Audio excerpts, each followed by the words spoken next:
Douglas People Now.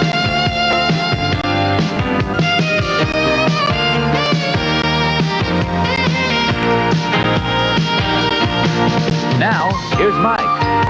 Thank you, Hal. My name is Mike Douglas, and we are live tonight, and there are more women in this studio than I've ever seen. I don't know half of them. But live on tonight's show, our guest will be singer Patrice Rushen, whose hit song, Forget Me Nots, is climbing up the charts.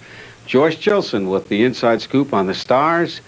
And my first guest is, you hear a lot of people say he's my good friend. This is a really good friend of mine, and a guy that everybody knows, the world knows, because of the fact that for the last 3 years, he's the #1 box office attraction. And we are so delighted that he's with us. And I'm so used to saying, how about a warm welcome? Do you think we can get it together, gang? Here is Burt Reynolds. Hey. See you. Boy, this is nice. You like that? Got a view of the Hollywood Hills. You can't see your house from here, though. Yeah, I was trying to spot it up there. It's hard to find it.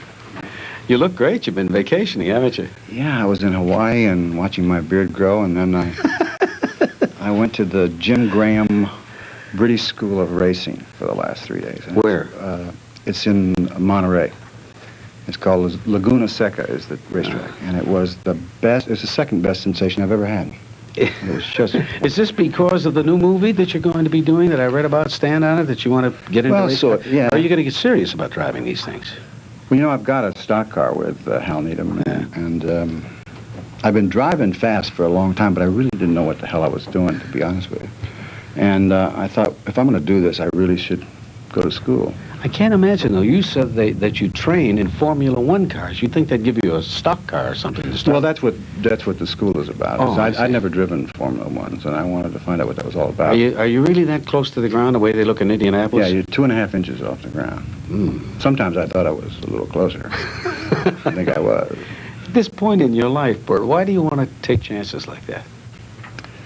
Well, I didn't really think I was taking any chances. I think I'm good with a car, and if you drive the line and you have those instructors are great. It's kind of thrilling. What do you mean? What does that mean? Drive the line? Well, they give you a line to drive on the curves, and if you stay in that line and stay within a certain speed, you won't go off the track. The thing that you got to worry about is that some hot foot behind you is not going to miss the line and get you in trouble. A lot.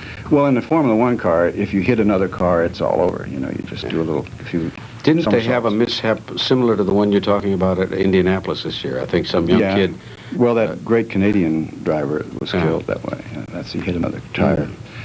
And in this guy's school, the only problem he's had is guys breaking their wrists because they brush up against something and they grab the wheel, and the wheel goes around so fast it snaps your wrist and breaks them. Oh. But, so I drove a little bit like that, you know. But I had the best time. I just had a great time. You were telling me on the curves, which is something I wasn't aware of.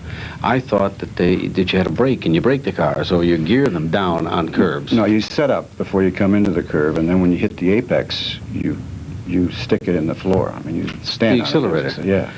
Well, and do you gear down at a turn? Yeah, you gear down a little bit, but I found once I got the line, I was in there screaming and talking to myself, having the best time. Tell me the truth now. I know this is tough, but you told me you were scared. I was scared the first day. I walked the track, and I was with, you know. Walked the track? Yeah, walked the track and looked at the curves, and I looked at these other guys, and they looked like they were just real happy, and I thought, they don't look too hot to me. Why am I vibrating here, you know? And I thought they're going to go home and tell their girlfriends how they smoked me on the track, or I quit the first day, you know. So I went home and I talked to the Lord and told him that I wanted to do this. And then I talked to me and said, do you want to do this? And then I said, no, you're too old, too rich, don't do this. And then I stayed up all night, and then I had to go back. Because, you know, it doesn't take any courage to do anything that you're not afraid of. Yeah. But when you're really afraid of something like that, I mean, I was really worried about some of the turns. I would think you were describing it takes total concentration. You don't dare look away. Or do you have to worry about the other guy? Do you have to drive defensively at all? No, not with these guys. You don't have to. But you do have to be, your peripheral vision has to be good, because some of these guys were trying to get by me, obviously. And a lot of them did. But the thing that I had to worry about is the aggression comes out. a guy goes past you. Burt Reynolds is aggressive? Well, a little on the track. And it was raining on the third morning. Wow. And I said to the instructor, what does this mean? He said, it means 30 miles per hour more. So if you're Faster in the rain? that's how you got to dictate it on the track. And if you drive a smooth, really smooth race, you'll be fine.